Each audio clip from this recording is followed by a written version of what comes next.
तो नमस्कार, एक बार फिर से आप लोगों के सामने आए हैं टीम इंडिया की प्लेइंग 11 लेकर। देखिए, अब 7 तारीख को मुकाबला होना है भारत का और बांग्लादेश का दूसरा वनडे मुकाबला। अब इस मुकाबले में हमें जो कमी थी वो कमी भाई दूर करनी है, क्योंकि बेइज्जती हो जाएगी मेरे भाई। पहला मुकाबला हम बहुत शर्मनाक तरीके से हारे हैं, अगर दूसरा भी हार गए, मतलब सीरीज हार गए, तो भाई बहुत गंदी बेइज्जती हो जाएगी। बांग्लादेश वाले जीने नहीं देंगे आने वाले 10 साल तक, और वो नागिन डांस कर करके हमें परेशान करेंगे। तो भाई अगर नागिन डांस से बचना है तो इस मुकाबले में बेहतर टीम उतारनी पड़ेगी, कुछ अच्छे बदलाव करने पड़ेंगे, कुछ बेहतर खिलाड़ियों को खिलाना पड़ेगा। भाई ये तो काम करना पड़ेगा। बहुत हो लिया प्यार मोहब्बत, अब तो भाई बड़े फैसले लेने पड़ेंगे। मेरे हिसाब से टीम इंडिया में क्या बदलाव होने चाहिए और क्या हो सकते हैं, ये मैं आप लोगों को बताऊंगा। देखिए, हमने पिछले मुकाबले की टीम देखी, बहुत बड़े सवाल खड़े हुए। बांग्लादेश जैसी टीम की गेंदबाजी के सामने आप अंदाजा लगाइए, टीम इंडिया के 10 के 10 विकेट उनके स्पिनर ले गए।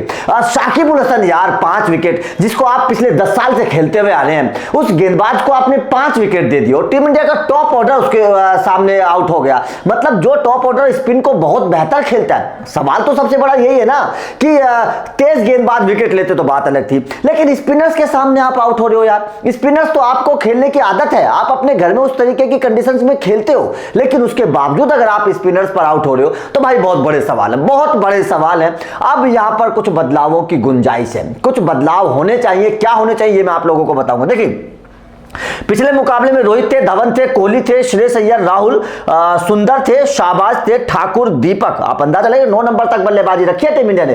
अकलबंद तो बहुत बने थे रोहित शर्मा, लेकिन वो सारी अकलबंदी पीछे से निकल गई। अब यहां पर सिराज और कुलदीप से 8 नंबर तक बल्लेबाजी होने के बावजूद टीम इंडिया के पास 180-90 रन बना पाए भाई, 200 रन भी नहीं बना पाए, जबकि 8 नंबर तक बल्लेबाजी थी। तो क्या फायदा ऐसे बल्लेबाजों का भाई, ये समझ में नहीं आता ना मुझे। ऐसे बल्लेबाजों का क्या फायदा जो 200 रन भी वनडे में ना बना पाए, पूरे 50 ओवर भी ना खेल पाए। तो अब यहां पर क्या बदलाव होने चाहिए? देखिए, बदलाव होने चाहिए बहुत बड़े। नाम पर नहीं जाना है, काम पर जाना है, और काम पर जाने के लिए आपको बड़े फैसले लेने हैं। बड़े फैसले क्या लेने हैं? नंबर 1, मेरे हिसाब से देखिए, मैं तो अगर होता ना तो रोहित शर्मा को भी टीम में नहीं रखता, लेकिन क्योंकि कप्तान है मजबूरी है रखना, वरना रोहित शर्मा भी टीम में रहने लायक बिल्कुल भी नहीं है। रोहित शर्मा को बाहर निकाला जा सकता है, लेकिन क्योंकि कप्तान है, कप्तान को निकाला नहीं जा सकता, इसलिए रोहित शर्मा को रखना मजबूरी है। अब बात है नंबर 2। नंबर 2 पर देखिए, मैं अभी भी मानता हूं कि शिखर धवन को बेवजह की टीम इंडिया ढो रही है, पता नहीं क्यों। मेरा ऐसा मानना है कि शिखर धवन की जगह आप ईशान किशन को खिलाइए यार,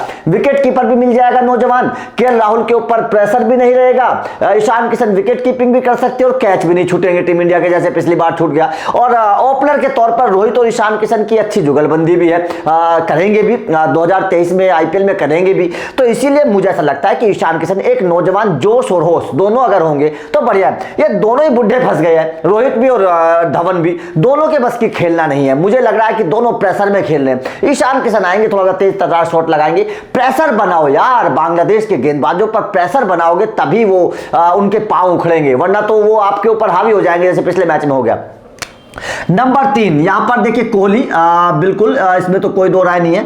नंबर 4 पर यहां पर श्रेयस अय्यर है, उसमें भी कोई प्रॉब्लम नहीं है, श्रेयस अय्यर भी ठीक है। हालांकि पिछले मुकाबले में ज्यादा लंबी पारी नहीं खेल सके, लेकिन ठीक मेरे हिसाब से सही है। नंबर 5 पर यहां पर अगर राहुल भी खेलेंगे तो कोई टेंशन नहीं है, क्योंकि मध्यम क्रम में राहुल ने अच्छी बल्लेबाजी की है, पिछले मुकाबले में बहुत सॉलिड अच्छी बल्लेबाजी की है। यहां तक आपके पास प्रॉपर बल्लेबाज हो गए राहुल के साथ। नंबर 6 की बात आती है। अब नंबर 6 पर यहां पर वॉशिंगटन सुंदर है, तो नंबर 6 पर आपको लिए सुंदर आ जाएंगे। लेकिन मैं चाहता हूं कि वॉशिंगटन सुंदर को नंबर 6 की बजाय नंबर 7 पर रखा जाए। मैं चाहता हूं कि वॉशिंगटन सुंदर को नंबर 6 की बजाय नंबर 7 पर रखा जाए, और नंबर 6 पर यहां पर एक खिलाड़ी को ऐड किया जाए। उस खिलाड़ी का नाम है राहुल त्रिपाठी।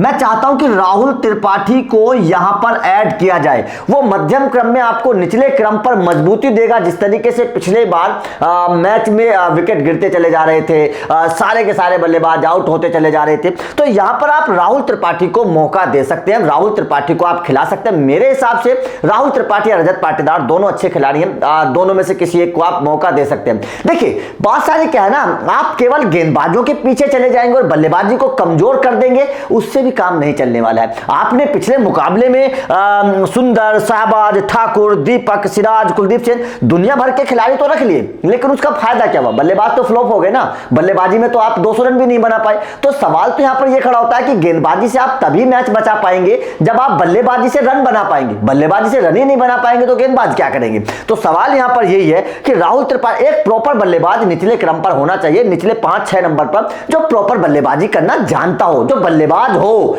ऐसा एक खिलाड़ी चाहिए। तो राहुल त्रिपाठी यहां पर होंगे। यहां पर मैं रखना चाहूंगा फिर सुंदर को, और यहां पर नंबर 8 पर फिर आप दीपक चहार को रखिए, दीपक चहार को यहां पर आप नंबर 8 पर रखिए। एक बदलाव में और देखना चाहता हूं टीम इंडिया में, वो भी मैं आपको बताऊंगा। यहां पर नंबर 8 पर आप दीपक चहार को रखिए। मैं नहीं चाहता कि शार्दुल ठाकुर, देखिए शार्दुल ठाकुर ने हालांकि गेंदबाजी अच्छी की है, लेकिन मैं चाहता हूं कि और दूसरा एक गेंदबाज आए, उसका नाम मैं आप लोगों को बताऊंगा। उसके बाद में दीपक हो गए, उसके बाद या फिर दीपक स्लैश ठाकुर, दोनों में से कोई एक आप खिला सकते हैं। जो दोनों एक ही तरीके के गेंदबाज हैं, दोनों बल्लेबाजी भी कर लेते हैं, दोनों ऑलराउंडर टाइप के टीम इंडिया में है।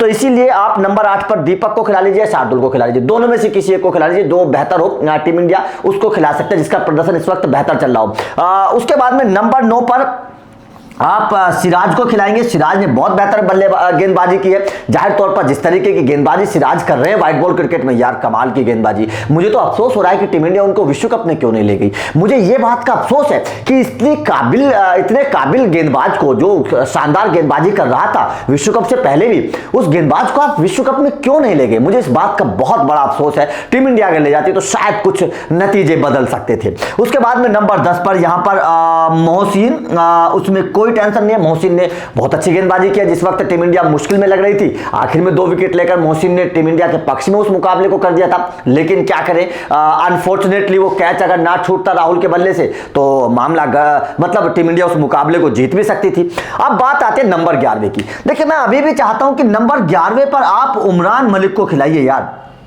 उमरान मलिक रफ्तार का गेंदबाज है। देखिए अगर यहां पर आपकी टीम में होते कुलदीप यादव, चहल, ऐसे क्वालिटी वाले स्पिनर होते तो मैं चाहता कि यहां पर आप कुलदीप यादव को या चहल को रखते, क्योंकि वो क्वालिटी स्पिनर है। लेकिन टीम इंडिया उनको ले ही नहीं गई है। टीम इंडिया को पता ही नहीं था कि भाई बांग्लादेश की पिच पर स्पिनर्स को मदद मिलती है। टीम इंडिया के सेलेक्टर्स इस बात से अनजान थे, क्योंकि वो कभी बांग्लादेश में गए नहीं है, उनको यह पता ही नहीं था कि बांग्लादेश में स्पिनर्स को मदद मिलती है। वो कुलदीप यादव और चहल को ले ही नहीं गए हैं। तो सवाल तो सबसे बड़ा यही होता है कि सेलेक्टर्स को क्या यह पता नहीं है कि भाई बांग्लादेश में आप जा रहे हो, आप इंग्लैंड, न्यूजीलैंड, ऑस्ट्रेलिया में नहीं जा रहे हो, आप बांग्लादेश में जा रहे हो जहां पर स्पिनर्स को मदद मिलती है। लेकिन कोई क्वालिटी स्पिनर वहां पर ले ही नहीं गए सुंदर के अलावा। तो प्रॉब्लम यहां पर यह है कि जब आप स्पिनर नहीं ले गए हैं तो उमरान मलिक को खिलाइए यार। उमरान मलिक की रफ्तार का फायदा उठाइए। मेरे हिसाब से 150-55 की रफ्तार जब बांग्लादेश के खिलाड़ियों के सामने आएगी तो वो बेकार हो जाएंगे, क्योंकि वो इतनी रफ्तार वाली गेंदबाजी नहीं खेलते हैं, उनको आदत नहीं है 155-60 की रफ्तार से गेंदबाजी खेलने की। तो उमरान मलिक बहुत एक्स फैक्टर साबित हो सकते हैं बांग्लादेश के खिलाफ। इसलिए मैं चाहता हूं कि ईशान किशन के तौर पर एक बदलाव हो ऊपरी क्रम पर। धवन को बाहर बैठा दीजिए। धवन आपके फ्यूचर अब नहीं है, ईशान किशन आपके फ्यूचर हैं। ईशान किशन को अंदर करिए। उसके बाद में मैं चाहता हूं कि राहुल त्रिपाठी को अंदर करिए शाहबाज की जगह, और उमरान मलिक को ले आइए। तो आपके पास उमरान मलिक, मोहसिन, सिराज, 3 विकेट टेकर गेंदबाज तेज हो जाएंगे, जो लगातार 140-45 की रफ्तार से गेंदबाजी करेंगे। बांग्लादेश की हालत खराब हो जाएगी जब 145-50 की रफ्तार से वो सारे गेंदबाजों को खेलेंगे।